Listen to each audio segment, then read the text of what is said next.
Roar!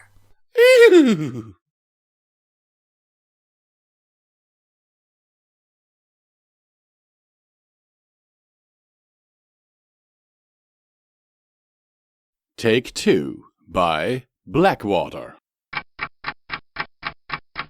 Just do it yourself, and yourself, and yourself, and your other self.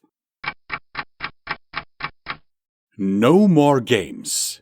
Queen Chrysalis was a queen, and she was going to have her will be done. Even if she had to do it herself. Yes, that was it. She would do it herself. A maniacal giggle came out of her as she landed once more in a distant part of the Everfree forest. The day was waning, so she didn't have much time, but the revelation washed out all of the frustration and torment she had gone through today. This would work. After all, who could she trust but herself? Oh yes.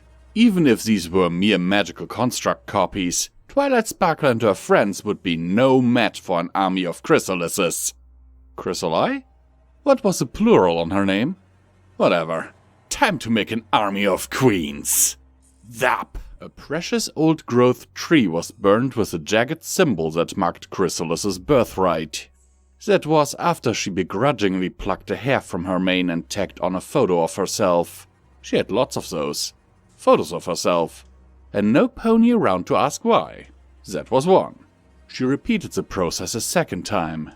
This time, the photo showed her in a seductive pose rather than with a duck face. She moved to a third tree and then a fourth. These photos showed her trying out her new selfie stick and then a lens cap shot.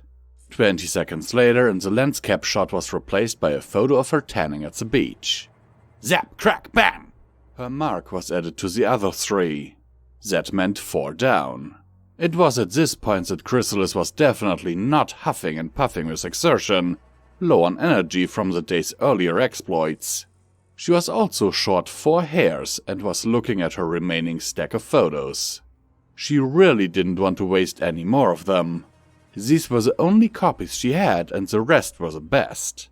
Photo printing was expensive for a changeling living under a bridge. 4 would be enough to get revenge and conquer Equestria. Yeah, it'd be fine. With a snapping green lightning bolt from her long jagged black horn, Queen Chrysalis ignited the final part of the spell. The tree wilted and split, sizzling with glowing green lines of dark magic.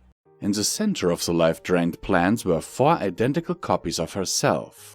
Tall, majestic, dignified, and Yay! squeaked the first in a sickly sweet tone. It feels so good to be alive. Chrysalis went pale. Did she just hear herself squee? It's too warm. Complained Chrysalis' clone too. Some pony have a fan or something? I want my teddy bear. Pouted 3. You never had one to begin with. 4 grumped back. Oh no. The real Chrysalis remarked and practically turned white. 1 skipped out of the tree remains and twirled around. Come on, everyone. Let's get out in the sun and play. 4 groaned heavily. Fine. She complied anyways. 2 scurried towards 1. Good. It should be cooler out of this cramped forest. 3 stood where she was created and sniffled on the verge of tears. You're too Chrissy. 1 insisted and began pulling 3 out of her spot. Poke, poke. Hey, are you alive? 4 deadpanned as she poked the real Chrysalis. Her twitching eye returned. This wasn't happening. It couldn't. No! The 4 of you are going to line up in front of me right now! Chrysalis ordered, fighting to keep it together. She could rein them in and still use a plan. You will do as I say, or I will destroy all of you! 3 started crying, and 1 gave Chrysalis a hard disapproving gaze for bringing her to tears. 4 sighed. You need to work on your social skills. All at once, the stresses and maddening irritations of the day returned with an entire collection of new ones. Chrysalis snapped and started to laugh. It started as a crazed giggle and worked its way up to a boisterous guffaw. What's so funny? 4 sneered. 1 joined in for the fun of it. 2 looked around for a blanket while 3 just stared. Chrysalis went cross-eyed. Idiots! They're all idiots! Hey! 4 frowned. I was going to invite you to a tea party, meanie. Tea party? 1 pranced in place. 4 finally smiled. Yeah, I thought it would be nice. And isn't that what we all want? To be nice to every pony? Totally! 1 agreed. 3 nodded with tears in her eyes. 2 was gone. Real Chrysalis was banging her head on a tree in an attempt to knock herself out. If memory serves me right, there should be lots of nice ponies in Ponyville. I can get the things we need for a tea party there too. Let's get out of here! 4 instructed and led her two companions out of the wilted area. If Chrysalis's head wasn't spinning, then she would have been able to tell that they were indeed headed in the right direction to reach Ponyville. Was that a good or bad thing? Who even cared? She was done. Done with it all. Soon the sound of 3 clones faded into the distance. Chrysalis laid there on the ground, looking up at the cloudy and darkening evening sky. 2 was right. It was a bit warm. A minute passed, and then 10. The clouds were moving at a slow pace. Thoughts of what would happen if her copies were seen only briefly entered her mind. She didn't care anymore. Today's failures had long entered the realm of absurdity. She tried to be a villain. She really did.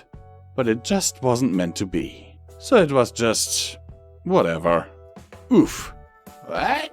Chrysalis lifted the edge of the big green something that had been flopped down onto her. It was a leaf.